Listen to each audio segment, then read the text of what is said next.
কোচবিহাৰৰ মধুপুৰ সত্ৰতো নাম কীৰ্তনৰ মাজেৰে পালন কৰা হল মহাপুৰুষ শ্ৰীমন্ত শংকৰদেৱ গুৰুজনাৰ 453তম তিৰুভাৱ তিথি। শুৱালকুছিৰ পৰাও ভকত গৈ বৈষ্ণৱ গৈ উপস্থিত হল মধুপুৰ সত্ৰত। গুৰুজনাৰ মহাশয়নৰ স্থান পশ্চিমবংগৰ কোচবিহাৰতো পৰম্পৰাগতভাৱে পালন কৰা হয় মহাপুৰুষজনাৰ তিৰুভাৱ তিথি। তিৰুভাৱ তিথি উপলক্ষে হৰিনাম অমৃত ধ্বনিৰে মুখৰিত হৈ পৰে কোচবিহাৰৰ মধুপুৰ সত্ৰ। পুৱাৰে পৰা হৰিনাম কীৰ্তন, ভাগৱত যাত্ৰা, আইসকলৰ নাম কীৰ্তন, ভকতসকলৰ নাম প্ৰসংগৰে কোচবিহাৰৰ মধুপুৰ সত্ৰৰ চৌদিশে প্ৰতিফলিত হৈ পৰে গুৰুজনাৰ গুৰু বন্দনা।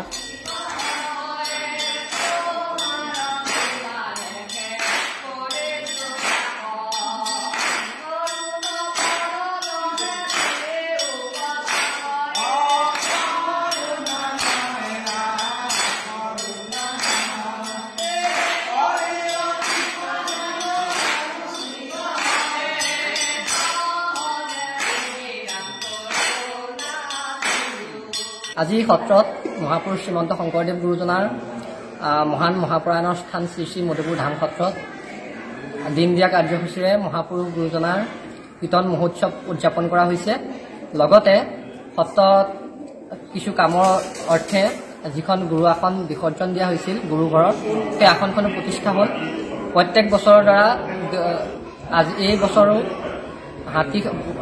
শুৱালকুছিৰ হাতী সত্ৰকে প্ৰমুখ কৰি শুৱালকুছিৰ বিভিন্ন প্ৰান্তৰ ভকত বৈষ্ণৱ, লগতে ডিব্ৰুগড়, শিৱসাগৰ, এনেকৈ গুৱাহাটী আদি কৰি মঙলদৈ এনেদৰে ভকত বৈষ্ণৱ আহি এই অনুষ্ঠানটো আজিৰ এই মহাপুৰুষৰ কীৰ্তন উৎসৱটো ওখৰ মতভাৱৰ পৰিস্থিতিৰে ইয়াত উদযাপন কৰা হ'ল।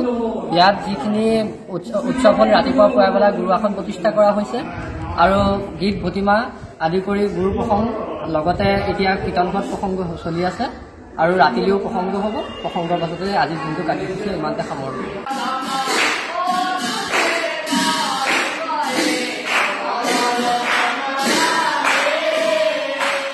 আনহাতে শুৱালকুছিৰ পৰা ভকত বৈষ্ণৱৰ এটি দল গৈ মধুপুৰ সত্ৰত গুৰুজনাৰ তিৰুভাৱ তিথিত অংশগ্ৰহণ কৰি নাম কীৰ্তনেৰে তিৰুভাৱ তিথিভাগি পালন কৰে।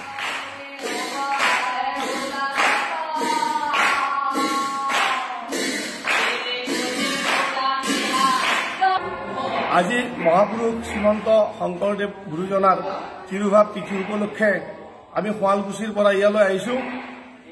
আমি আগতেও আজিৰ এই দিনটোত ইয়ালৈ আহিছিলোঁ, আজিও আহিছোঁ আৰু ভগৱানে আনিলে আমি ভৱিষ্যতেও আহিম।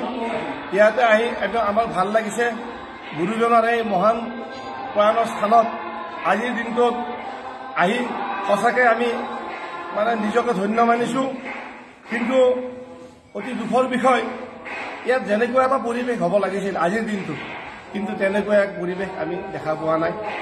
মই অসমৰ ৰাইজক হাতযোৰ কৰি অনুৰোধ জনাইছোঁ, অন্ততঃ আজিৰ দিনটোত ভকত বান্ধৱসকল আহি ইয়াত এই গুৰুজনাৰ তিৰুভাৱ তিথিটো সুন্দৰভাৱে পালন কৰক। আৰু মই অসম চৰকাৰক অনুৰোধ জনাইছোঁ, অন্ততঃ এই স্থানত যাতে অসমৰ পৰা ভকত বান্ধৱসকল আহি ভালদৰে থাকিব পাৰে তাৰ সুব্যৱস্থা কৰক। আৰু ইয়াৰ যিটো পৰিৱেশ দেখিছোঁ, ইয়াত বৰষুণ আহিলে পানী হয়, নামঘৰৰ বাহিৰৰ ঠাইত খোজ দিব নোৱাৰা অৱস্থা হয়। মই অসম চৰকাৰক অনুৰোধ জনাইছোঁ, এই সমস্যাটো দূৰ কৰক, পৰিৱেশটো সুন্দৰ কৰক, যাতে অসমৰ পৰা ভকতসকল আহি ইয়াত ভালদৰে থাকিব পাৰে বা অসমৰ মানুহক যাতে আকৰ্ষণ কৰিব পাৰে।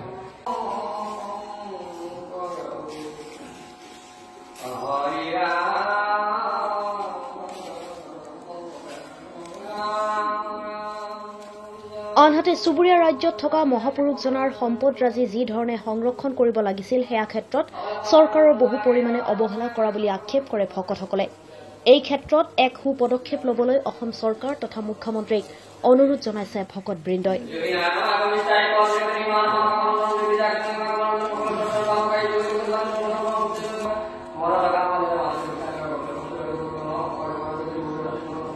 News desk report, Assam Express. Gate hospital, Guwahati accident trauma and emergency hospital সকলো ধৰণৰ আকস্মিক দুৰ্ঘটনা আৰু বেমাৰৰ বাবে সদায় প্ৰস্তুত।